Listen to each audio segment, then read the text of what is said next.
Hello to you all and Happy New Year 2022. Unfortunately, my family and I are all isolating due to the Omicron variant of the coronavirus. And you can tell by my croaky voice that I've had something. So our New Year's celebration was quite subdued. Everyone was fast asleep well before midnight. I hope that your welcome to 2022 was much more jolly and positive. Let's all of us hope for better times in the coming year. This video reviews some content that I included in Seminar 2, perhaps wasn't too clear about, making sure that you understood, and introduces new concepts related to the connection between critical thinking and learning. I do hope that you will have thought critically about your current definition and are working to make it compatible with your area of teaching and learning and clear enough that it'll be useful to students in your target course. I had made a comment in the last seminar that the definitions that you had come up with in your various groups and individually appeared somewhat instrumental in nature. But in Seminar 3, I will address this issue specifically. What I do want you to know is that each definition that you gave me identified the core of critical thinking, which is the use of cognitive skills in a deliberate and organized manner. As we advance, I'd like you to consider other aspects of how we think to round out your definition. In the last seminar, I spoke about the difficulty that university faculty and staff have in ensuring that they are teaching for critical thinking. The first major challenge lies in a clear definition of CT. The second is in choosing instructional methods to use in your course that encourage CT. And the third challenge, which hinges on the first two, is the assessment of critical thinking. Without a strong and clear definition and engaging, challenging, and relevant instructional methods, assessment of CT will not really be possible. So keep these three challenges in mind as we move through this video.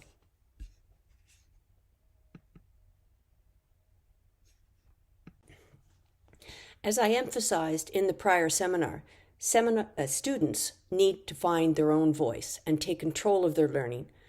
You as instructors can help them to do this. You can design your course to help them find agency or the will to engage and advance.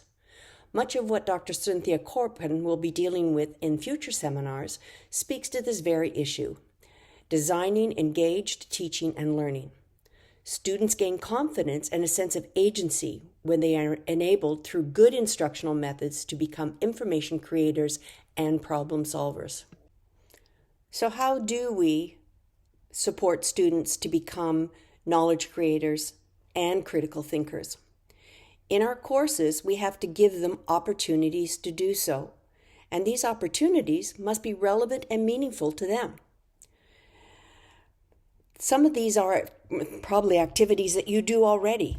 Writing for themselves, writing for others, discussing with others, creating a visual representation. These are all active ways of engaging with your course content.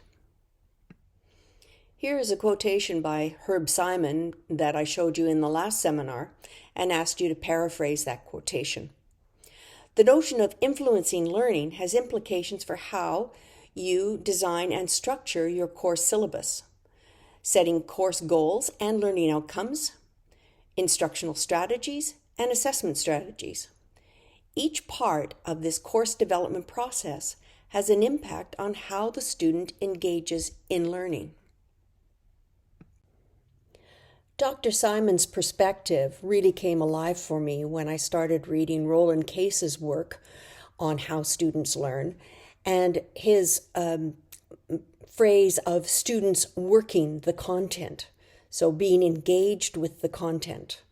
And you can see here there's a multitude of activities that are listed on this very cluttered slide, but each of these activities are very active and engage the student to work with the content. Okay? For the most part, they are applicable to all disciplines, from the natural and information sciences through to the social sciences and humanities. So you will find them, one or two of them, that are useful. Just take a second and take a look through them and see if you can identify some that you use already in your courses.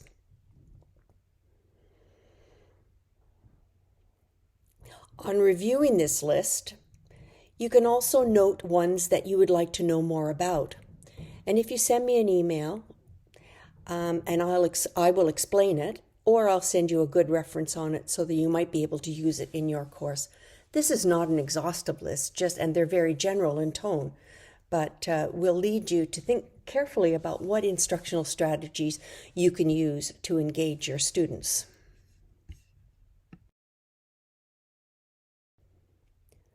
Case's phrase, working the content, led me to think about the process of learning and how critical thinking could actually affect the process of learning. Critical thinking in itself is a way of working knowledge. So if we look back at that chart, we can say engaging in critical thinking through all or any of the instructional lab activities indicated on the previous slide could expand or reinforce learning. In fact, there is good evidence for this statement, and I will share one particular strong source. I cite the research of Hui Fan from his 2011 article because he is regarded as a very accomplished and rigorous researcher. I was also drawn to his methodology. He uses a methodology called latent growth analyses, with which I was not very familiar with prior to reading this one. And I think it's helped to really capture the relationship between CET and learning itself. So he suggests that critical thinking actually may serve as a information system or framework for student learning. And I thought that was rather interesting. And it really goes back to the notions about the kinds of questions one asks oneself when you are trying to learn, or if you ask questions of yourself as you're trying to learn. But I think the interesting outcome of his research suggests that not only does learning to critically think help with becoming more engaged, but also it helps them to use their critical thinking more in their coursework.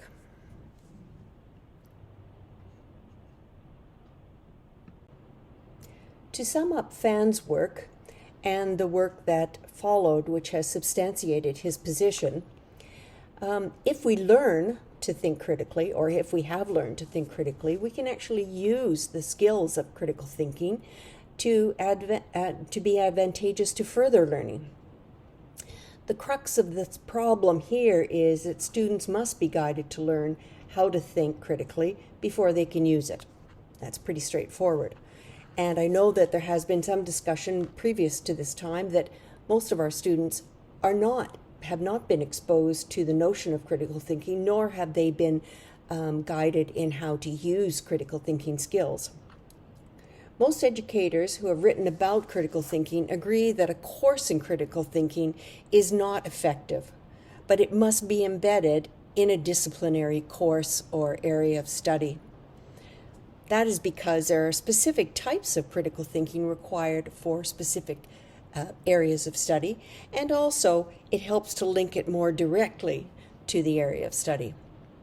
So we need to think about this constantly as we create our courses, that if we want our students to think critically, somehow we've got to embed it in the course itself to guide them towards using critical thinking in their learning.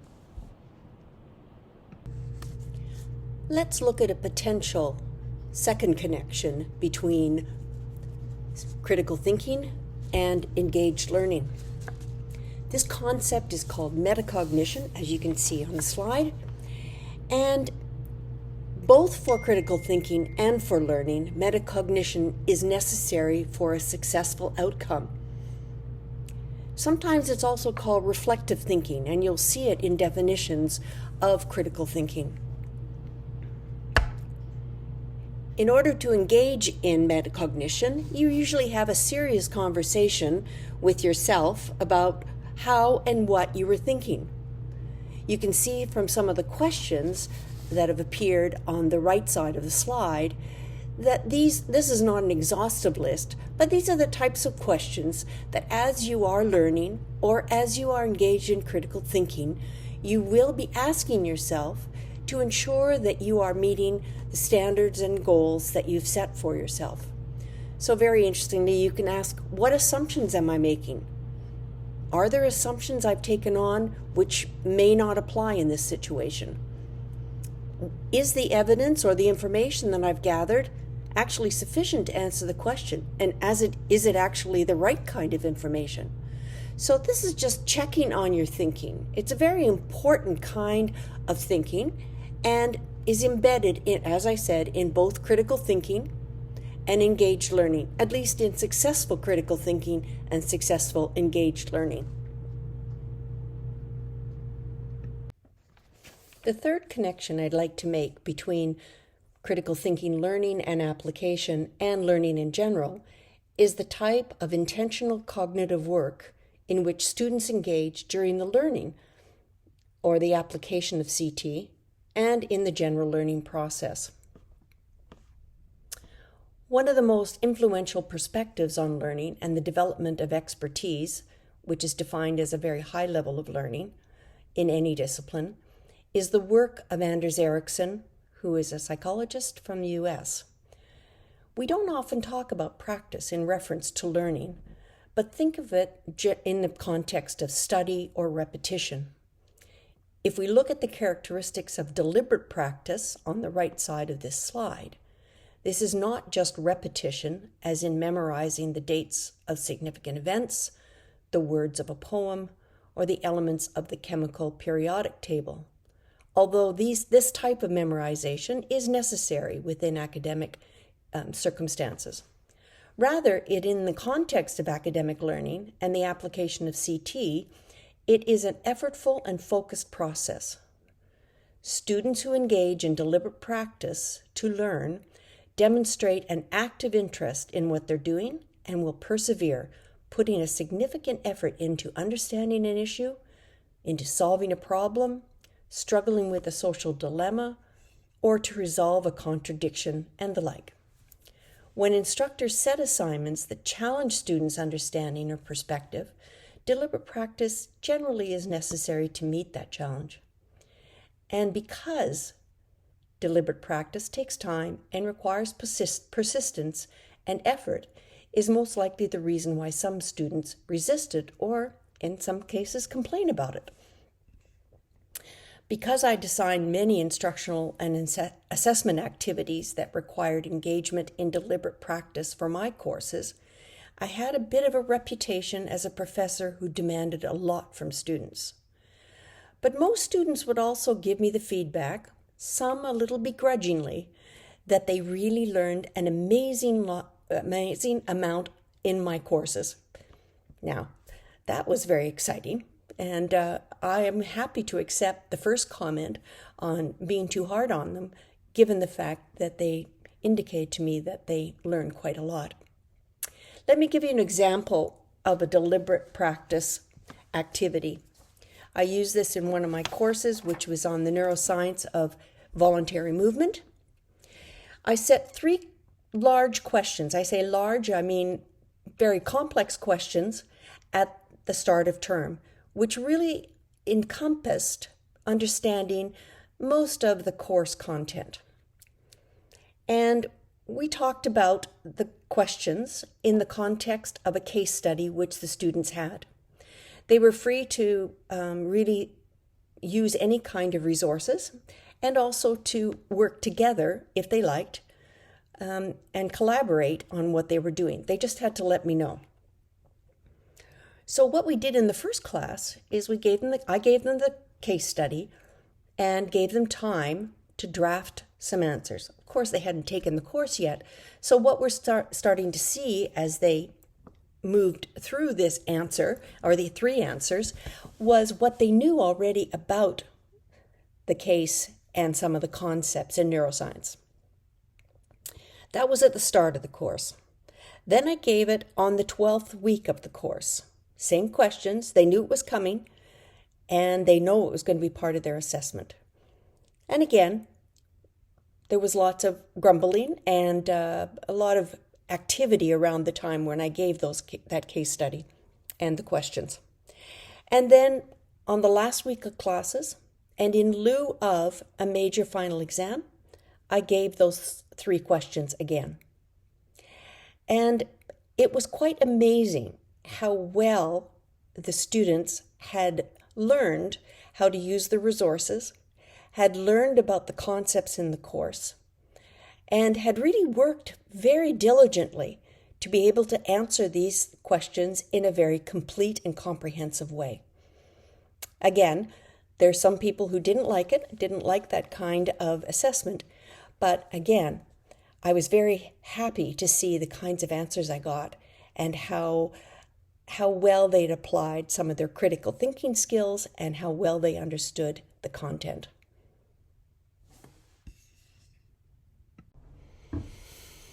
To help make sense of what we've just reviewed, let's look at these 3 connections together in the figure that I've presented on the PowerPoint slide. First, we have the link that critical thinking can improve or enhance learning and the learning process.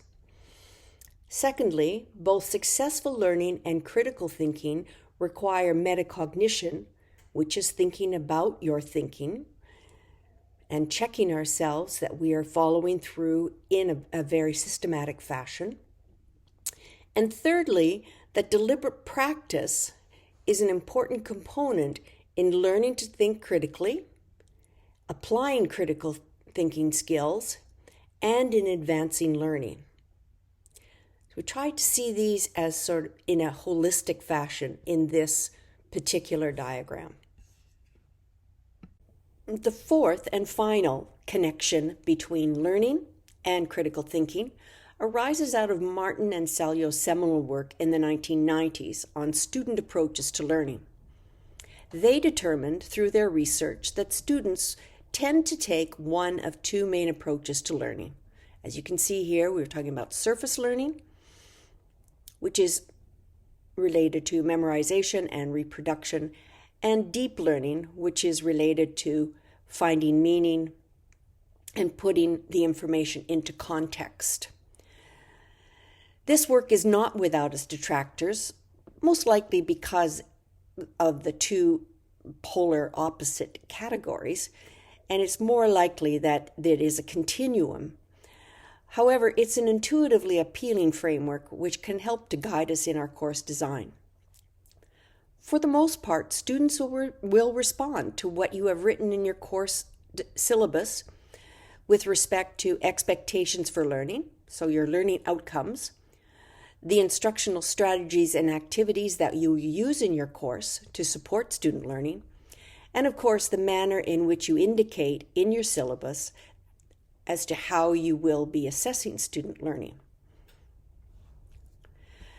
Surface learning is not atypical among students, and partially that's because we often tend to assess for surface learning.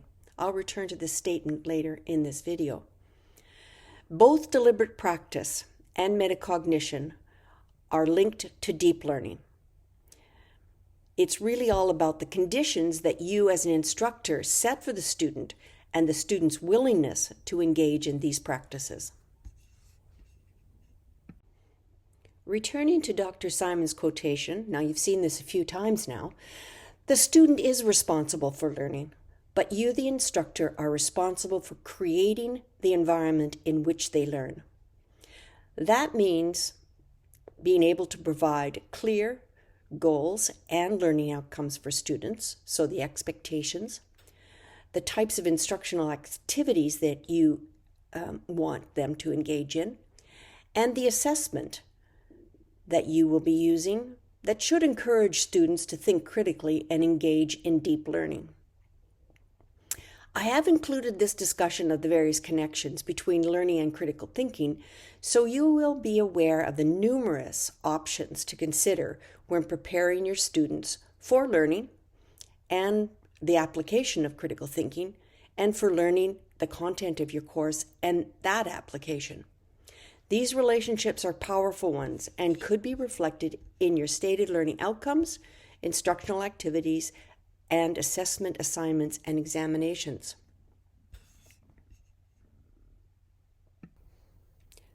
So I talk here about the power of assessment, and you'll see that there are three particular views on the power of assessment, but it is without doubt that students will want to know how you will assess them. Probably it's the first section that they'll review in the course syllabus. There are many educational resources that suggest that what you emphasize in your assessment assignments and examinations will guide student learning approaches. If this assessment approaches emphasize memorization over seeking meaning and creating conceptual links, then students will respond by engaging in surface learning. And the opposite is true. If you want deep learning to occur, then this needs to be reflected in your choice of assessment tools. It's also typical that your methods of assessment may signify to student how important you consider the content of your course to be. Methods of assessment that require students to make connections amongst course concepts, to critically think about the application and potential outcomes of that application tend to be more highly valued than an assessment approach that only requires the replication of course content. As I said before, Dr. Corpen will be reviewing the topic of assessment in much more detail in her seminars. So here we are back at the very busy slide on how students can work the content of your course. All of the bolded items are open for assessment. They're just not instructional activities, but can be assessed. Now, this is when we start as instructors to complain about too much work. Assessment is an essential part of an effective learning environment and is central to learning to think critically. Students need goals and feedback as to how well they are attaining that goal and why that goal is important. So we are coming back to critical thinking, as this is the major thrust of these first three seminars. If we want students to learn to critically think, we must provide the opportunities, as Simon had said, in our courses. First, students must learn what critical thinking is. So your definition has to be shared with them, and they need time to think and take it apart, ask questions about it, and all of that before they start. And then they will see it as an important part of your course. This will also happen by making critical thinking prominent in your course learning outcomes, giving students opportunities to apply critical thinking during the course and through your choice of instructional activities and, of course, included in your assessment strategies and feedback. I am repeating what I've said previously, but I do that to emphasize these steps are really critically important. You have to be explicit as to how students learn, use, and will be evaluated on their critical thinking. To end this video and to put my espoused practice into action, here's an assignment that requires the application of your definition of critical thinking and related concepts to your target course. Now, if you've not let me know about your target course yet in writing, it would be really great if you could just send me a short note about that. This has 4 parts. Very simply, one goal, if you're comfortable with that terminology, or learning outcome, if you're comfortable with that one, for your target course that includes critical thinking. I'd like to see your current definition, and so if you could put that somewhere in your assignment response. Second step is to describe one instructional activity. This could be in or outside of class time and doesn't need to be complex, but it does require critical thinking to help students achieve that goal or learning outcome in your target course. So this will link back to what you've provided in the first section on learning outcomes. And the third activity would be to design some kind of mid-course assessment activity for that goal or learning outcome that can be used in your target course. So this activity obviously needs to stimulate critical thinking, and as it says here, allows the student to demonstrate that they are knowledge creators. So that goes back to the very beginning of this presentation. And the last point is to justify your assessment activity with regards to your current CT definition, so that I can see that you also are engaging in critical thinking. I'm going to be putting this on Brightspace, and your response can be submitted on Brightspace sometime on or before January 9th at midnight Gulu time. So thank you for listening, and I look forward to your responses.